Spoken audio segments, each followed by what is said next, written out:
a Sagrada Família. Por quê? Porque Jesus veio para salvar o mundo e ele começou a salvação do mundo exatamente pela família, entrando numa família. Ele entrou na nossa história pela família. É importante notar isso. Jesus não precisaria ter uma família, porque ele foi gerado direto pelo Espírito Santo. Ele podia simplesmente viver com a Virgem Maria, sua mãe. Mãe ele precisou ter, porque nenhum homem nasce sem uma mãe. Mas foi obra do Espírito Santo. Então, ele quis ter uma família. Quando José pensou em abandonar Maria, na sua santidade, na sua justiça, o anjo disse: não, José, não temas receber Maria por tua esposa, né? Porque nela foi gerada a obra do Espírito Santo. Então, nós temos que pensar bem isso, né? Por isso que a igreja, logo em seguida ao Natal, coloca a festa da Sagrada Família. Porque Jesus entrou na nossa história pela família. E a primeira instituição que ele quis resgatar foi exatamente a família. E nessa família ele viveu 30 anos, né?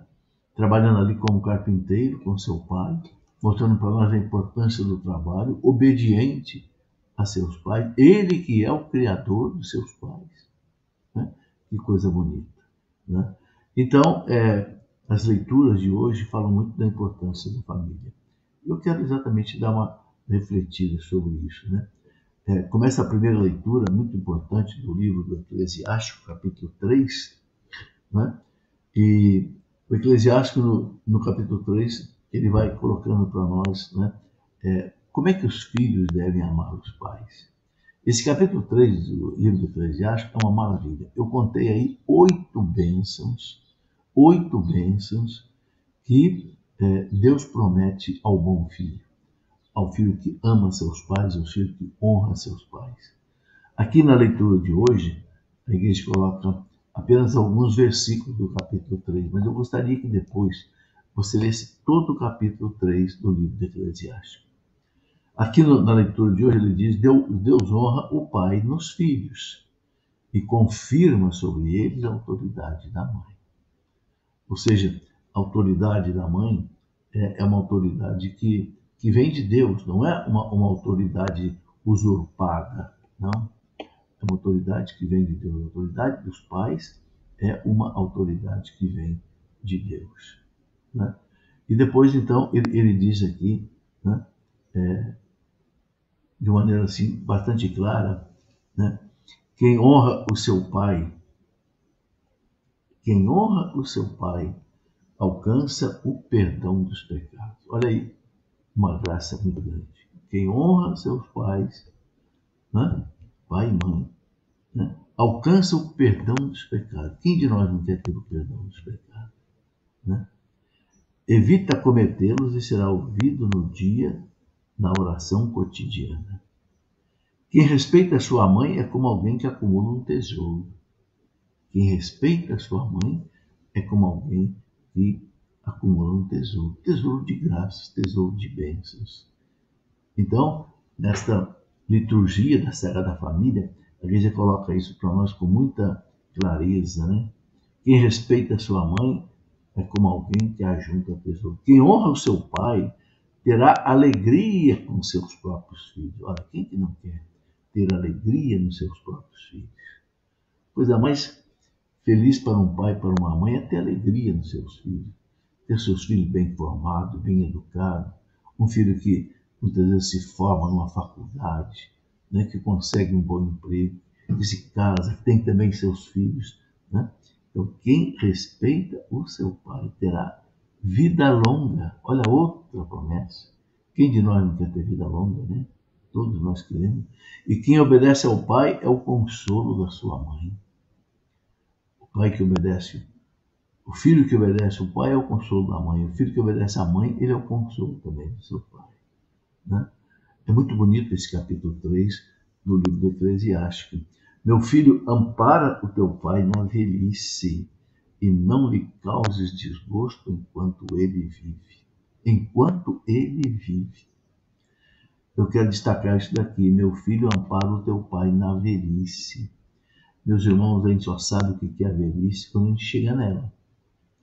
Quando você passa dos 60 anos, começa a sentir que as pernas já não aceitam mais correr, os braços já começam a ficar também com dificuldade. Quanta gente que precisa operar até os ombros, os braços, né? Outros tipos de doenças que a velhice vai trazendo. Então Deus destaca: meu filho, ampara o teu pai na velhice e não lhe cause desgosto enquanto ele vive. Ou seja, trata bem do velho, da velha até a morte, enquanto ele vive. Mesmo que ele esteja perdendo a lucidez, olha aí, mesmo que ele esteja perdendo a lucidez, procura ser compreensivo para com ele. Não o humilhes. Não ofenda o pai porque o pai é velho, está ficando caduco, quem sabe com Alzheimer. Não o humilhes em nenhum dos dias de sua vida. Sabe, são assim, mandamentos muito precisos que Deus dá para os filhos em relação aos pais, né? Eu acho bonito que ele diz aqui, né? A caridade feita ao teu pai não será esquecida, mas servirá para reparar os teus pecados. Olha aí. A caridade que você tiver com seu pai, com sua mãe, quem sabe velhinho, cansado, que você tem que gastar tempo, né? De repente ficar até sem dormir direito, gastar dinheiro, né? Não será esquecida por Deus, mas servirá para reparar os seus pecados. É uma maneira de conseguir indulgência, reparar os pecados, né? E na justiça será para a tua edificação. Maravilha. Esse capítulo 3 do Eclesiástico, eu recomendo que você leia e medite ele inteiro. Eu repito mais uma vez, eu contei 8 grandes bênçãos. No final do capítulo 3, não está aqui no texto da leitura de hoje, mas no final do capítulo 3, o Eclesiástico diz assim: aquele que suporta, né, os defeitos dos seus pais, né, terá tríplice recompensa, terá 3 graças especiais. Primeiro, ele diz, né, teus pecados serão perdoados. Assim, seus pecados vão dissolver como se fosse o gelo debaixo do sol forte. Segundo, quando você estiver numa situação difícil, alguém vai te socorrer. Alguém vai te socorrer quando você estiver numa situação difícil.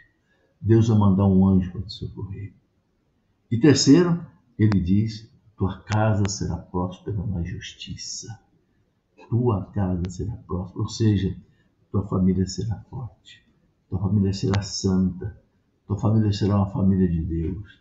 Não haverá pessoas imorais, não haverá pessoas desgarradas da fé, da esperança, da fé. Tua família será próspera na justiça, né? Alguém vai te socorrer quando você estiver numa situação difícil e teus pecados vão se dissolver como se fosse assim o gelo debaixo do sol forte. Meus amigos, quanta coisa bonita nesse dia da família a igreja coloca para nós. E aqui o Salmo 127 que ela coloca: felizes os que temem o Senhor e trilham seus caminhos. Aquele que ama a Deus, trilha seus caminhos, a sua família vai ser feliz.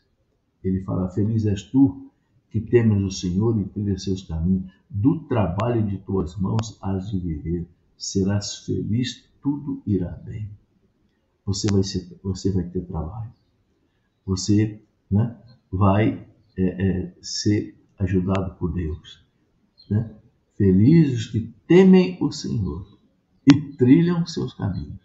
Amam a Deus, seguem seus mandamentos, você não vai ficar desamparado. A tua esposa é uma videira bem fecunda no coração da tua casa. Os teus filhos são rebentos de oliveira ao redor da tua mesa. Você vai ter uma família feliz. Serás assim abençoado todo o homem que teme o Senhor. Temer a Deus, obedecer às leis de Deus, amar a Deus. O Senhor te abençoe de Sião cada dia da sua vida. Bonito, né? E depois o livro a segunda leitura na carta de São Paulo aos Colossenses, São Paulo volta a falar da família. Colossenses 3, de 12 até 21, vós sois amados de Deus, por Deus, sois os seus santos eleitos, amados de Deus, né? Filhos de Deus pelo batismo. Por isso, aí São Paulo coloca o que a família precisa ter para ser uma família de Deus. Por isso, revestivos de sincera misericórdia, uns para com os outros, né? Bondade, humildade, mansidão, paciência, suportando-vos uns aos outros e perdoando-vos mutuamente. Tudo isso é preciso na família. Todos nós erramos, todos nós temos os nossos ressentimentos, as nossas falhas, mas é importante o que São Paulo coloca aqui bem claro, né? Misericórdia com o outro, bondade para com o outro, humildade. Ninguém queira ser mais importante do que o outro, né? Humildade, mansidão, não pagar o mal com o mal, não querer se vingar, não querer ter ódio, não querer ter raiva, paciência. É a paciência que nos leva para o céu, suportando-vos uns aos outros e perdoando-vos mutuamente. É tudo que a família precisa, perdoando-vos mutuamente, né? Se um tiver queixa contra o outro, como o Senhor vos perdoou, assim também perdoai.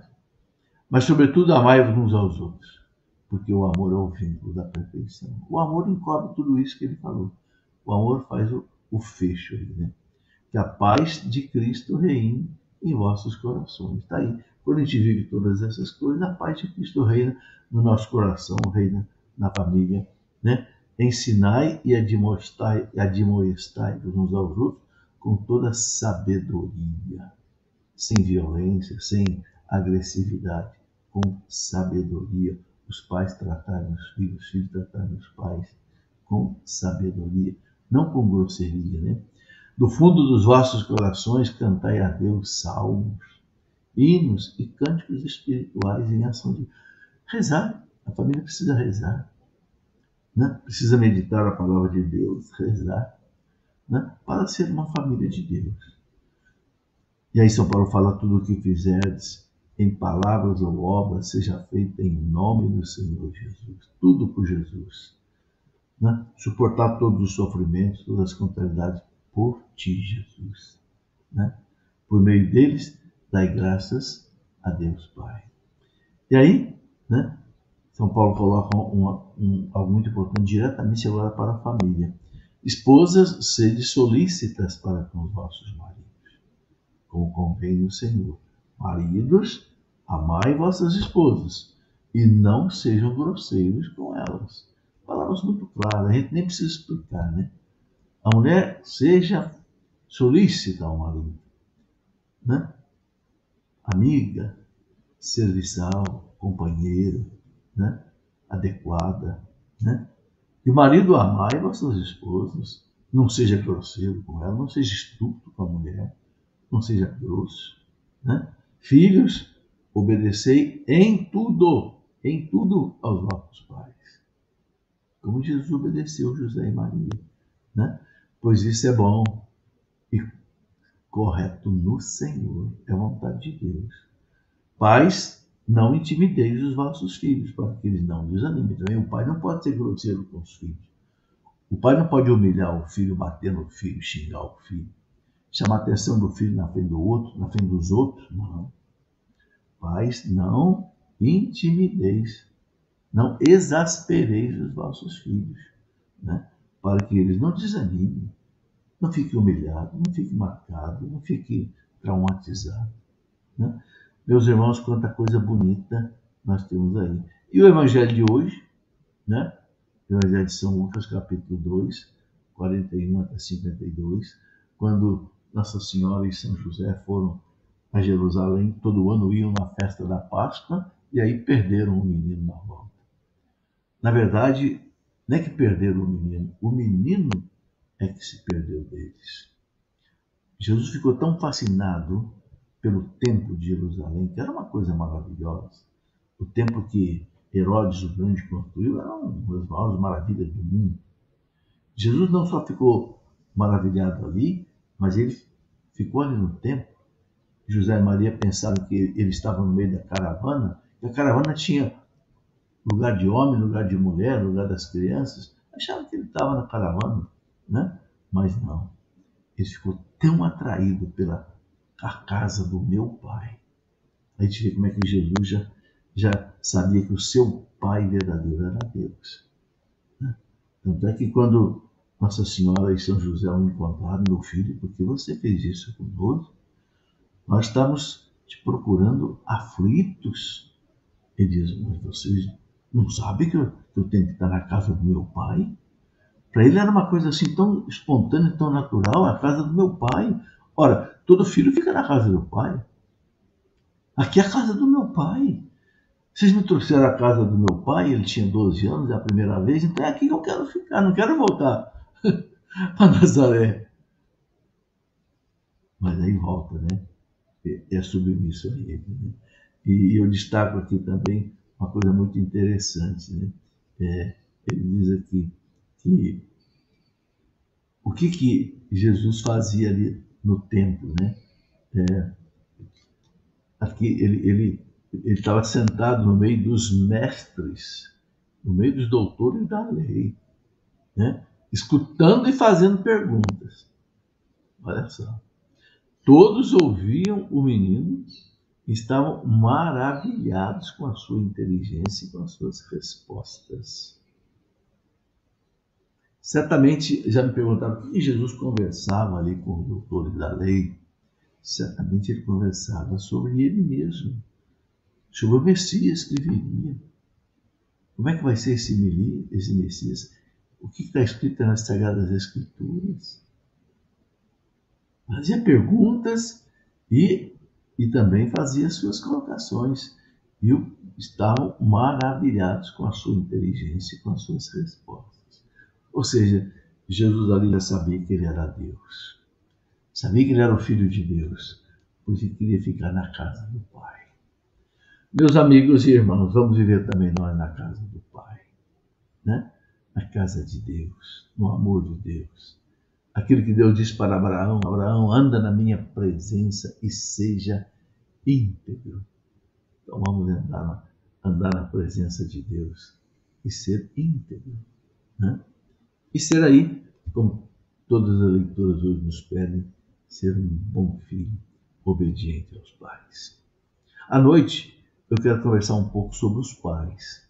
Agora estou falando mais para os filhos, né? À noite, eu quero também falar sobre os pais, sobre a educação dos filhos. Já que hoje é dia da Sagrada Família, vamos conversar um pouco mais à noite, às 19h30, sobre isso também.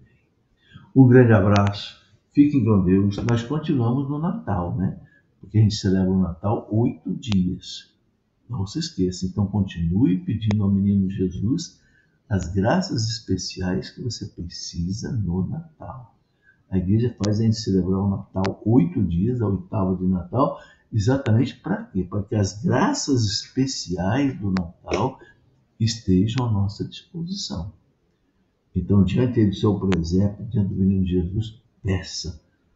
Ó Jesus, o Senhor quis que a gente fosse como uma criança. Então, Jesus menino, você que é menino, ajuda a ser criança no reino de Deus, para poder entrar no reino de Deus. Não é? Um grande abraço, fiquem com Deus, um bom domingo para todos. Em nome do Pai, do Filho e do Espírito Santo.